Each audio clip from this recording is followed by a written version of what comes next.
మంగళవారం కాబట్టి మనం మంచి మాట సెగ్మెంట్లోకి వెళ్ళిపోదాం. ఎవరైనా ఎప్పుడైనా మన పేరు అడిగినప్పుడు మన ఇంటి పేరుతో సహా చెప్పడం మంచి అలవాటు. ఎందుకంటే మన ఇంటి పేరు అన్నది మనకి ఐడెంటిటీ లాగా, మనం మన పెద్దవాళ్ళకి ఇచ్చే గౌరవం అన్నమాట. ఫర్ ఎగ్జాంపుల్, నా పేరు శ్రీవల్లి అయితే ఎవరైనా నన్ను అడిగినప్పుడు నిన్ను దుద్దుడు శ్రీవల్లి అని చెప్పాలి. అలాగే మనల్ని మన అమ్మ నాన్నల పేర్లు కానీ, గురువుల పేర్లు కానీ, అమ్మమ్మ తాతగారుల పేర్లు కానీ, నైనమ్మ తాతయ్యల పేర్లు కానీ అడిగినప్పుడు గారు అని సంబోధించాలి.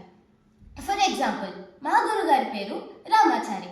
నన్ను ఎవరైనా అడిగినప్పుడు నేను కోమండూరి రామాచారి గారు అని చెప్పాలి. అంటే మీరు కూడా అనుకోవచ్చేమో, నేను రామాచారి అన్నాను, మీరు మాత్రం గారు అనాలి. కాదు, మీకు డిఫరెన్స్ తెలియాలని నేను అలా చెప్పాను. సో తప్పకుండా పాటిస్తారు కదా ఇప్పటి నుంచి. Bye bye friends. Don't forget to like, share, comment and subscribe to వర్స్ స్టైల్ వల్లి. బాయ్. రేపు బుధవారం బుజ్జాయి కథల్లో